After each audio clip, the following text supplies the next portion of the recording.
Sir ನಮಸ್ಕಾರ. ನಂದು ಮಧುಗಿರಿ ಅಂತ KR ಬಡಾವಣೆ ಹೀಗೆ ಕಾಲೋನಿ. ನಾನು ದುನಿಯಾ ವಿಜಯ್ ಫ್ಯಾನು. ಇಲ್ಲಿ ನಾವು 7 ಗಂಟೆಯಿಂದನೂ ದುನಿಯಾ ವಿಜಯ್ ಫಿಲಮ್ ಹಾಕಿರೋ ಲ್ಯಾಂಡ್ ಲೇಡೋ ಅಂತ ಬಂದಿದ್ವಿ. ಎಲ್ಲ ನೋಡ್ಬಿಟ್ಟು ನಾವು ಅಭಿಮಾನಿಗಳೆಲ್ಲ ಬಂದು 7 ಗಂಟೆಗೆ ಇಲ್ಲೆಲ್ಲ ಕೂತ್ಕೊಂಡಿದ್ವಿ. ಬಂದು ಕೇಳಿದ್ವಿ ಅವ್ರನ್ನ, ಇವರು ಮ್ಯಾನೇಜರ್ನ ಕೇಳಿದ್ವಿ, ಸರ್ ಎಷ್ಟು ಗಂಟೆಗೆ ಸ್ಟಾರ್ಟ್ ಆಗುತ್ತೆ ಸರ್ ಅಂತ ಕೇಳಿದ್ವಿ. ಅವರು ಇದ್ಬಿಟ್ಟು ಇದೊಂದು 5 ನಿಮಿಷ ಮಾಡ್ತೀವಿ, 10:30ಗೆ ಸ್ಟಾರ್ಟ್ ಆಗುತ್ತೆ ಅಂತಂದರು.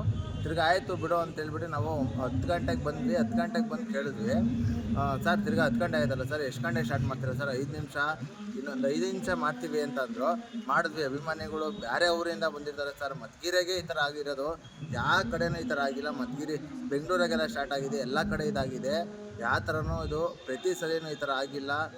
ಅವ್ರನ್ನ ಹೋಗಿ ಕೇಳಿದ್ಕೆ 5 ನಿಮಿಷ ಅಂದರು. ತಿರ್ಗಾ ಕೇಳಿದ್ಕೆ ತಿರ್ಗಾ 12 ಗಂಟೆಗೆ ಸ್ಟಾರ್ಟ್ ಮಾಡ್ತಾರೆ ಸರ್. ಅಭಿಮಾನಿ ನಾವೆಲ್ಲ ಊಟ ಮಾಡ್ತಿದ್ದೀವಿ ಸರ್, ನಾವು ಎಲ್ಲ ಊಟ ಮಾಡಿ ಬಿರಿಯಾನಿ ಎಲ್ಲ ಮಾಡ್ತಿದ್ದೀವಿ ಸರ್. ಬಿರಿಯಾನಿ ಮಾಡಿಸಿರೋದು ಇವಾಗೆಲ್ಲ ವೇಸ್ಟ್ ಆಗೈತೆ ಸರ್. 25 kg ಬಿರಿಯಾನಿ ಮಾಡ್ತಿದ್ದೀವಿ ಸರ್. ಅದೆಲ್ಲ ನಾವು ಯಾರು ತರ್ತಾರೆ ಸರ್? ಹೂನಾರ ಎಲ್ಲ ತಂದು ಪಟಾಕಿ ಎಲ್ಲ ತಂದು ಇಟ್ಕೊಂಡಿದ್ದೀವಿ ಸರ್.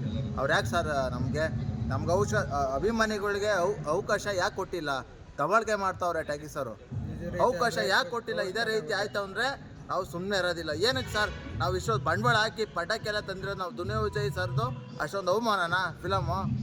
ಇದೇ ರೀತಿ ಅವರು ಬಡವರು ಸರ್, ಅವ್ರು ಚಿಕ್ಕ ವಯಸ್ಸಿಂದ ಬಂದಿರೋರಿಗೆ ತೋರಿಸೋರು ಸರ್.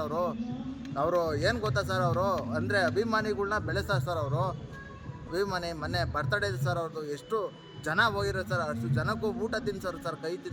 ಕೈ ತುತ್ತು ತಿನ್ಸೋರು ಸರ್ ಅವರು.